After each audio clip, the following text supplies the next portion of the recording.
share an unfamiliar topic with you, which is called floating children in English, and its Chinese is 流动儿童. This topic is important to me because it describes an important period in my childhood.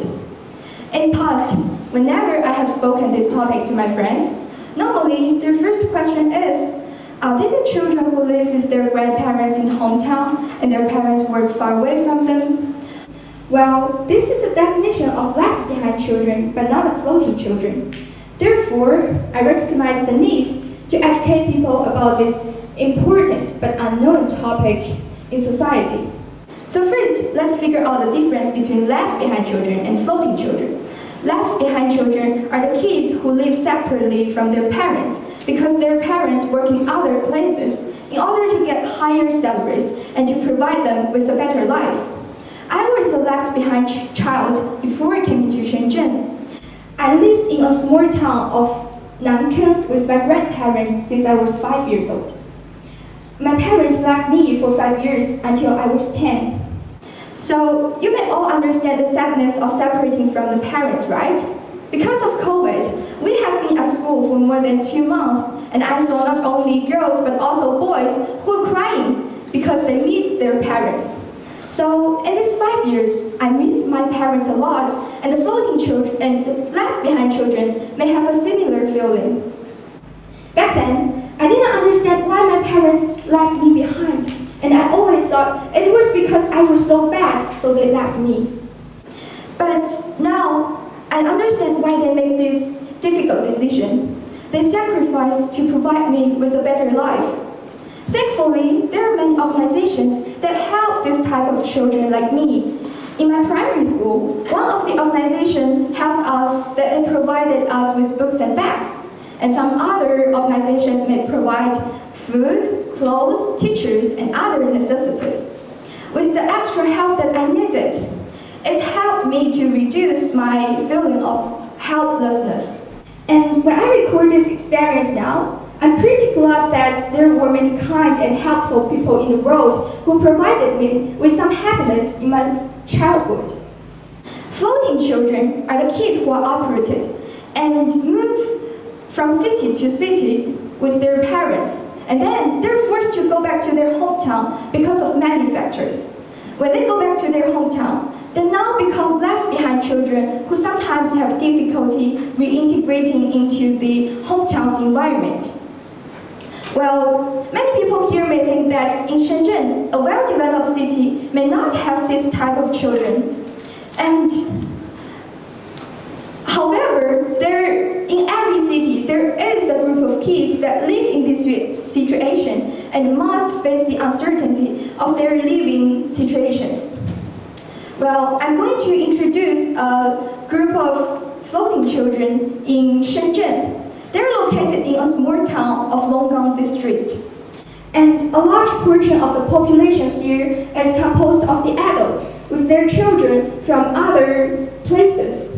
All the workers here, all the parents here are the workers who work in factories with minimum wages. Now look at your shoes and think about how much they cost. 100, 1,000, or 10,000. Then let's compare this with the average salary per hour of the worker in Longgang district.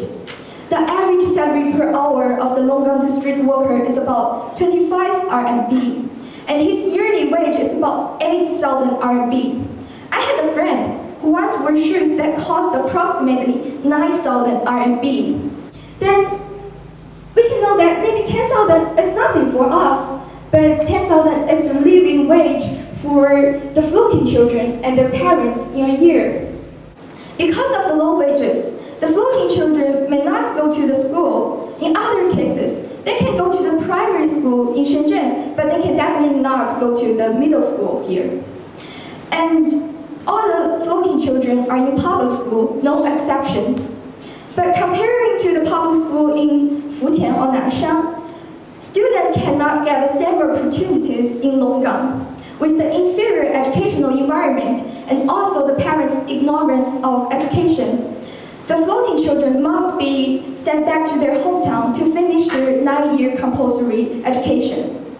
When I was working with the floating children there, one of the kids asked me that, "Are foreigners teaching you every day?" And I said normally, "Yes." He asked me 3 times to make sure that foreigners are my teachers. And he said sadly that he never met one before.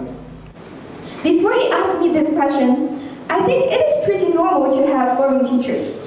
Another time on visiting Shenzhen University with the floating children, one of the kids really enjoyed the food there, and he told me that he had never eaten delicious food like this before. But for me, this is the normal food, like the food we eat at school every day. I heard that many people here don't like food in places and waste it every day. But we have never think about that there are many people near us don't have the opportunities to eat like us. So don't say the food here is terrible again. We should appreciate that we're here in bases with good educational environment and delicious food. Until now, I talked a lot about the floating children. I'm not here for you to pity them.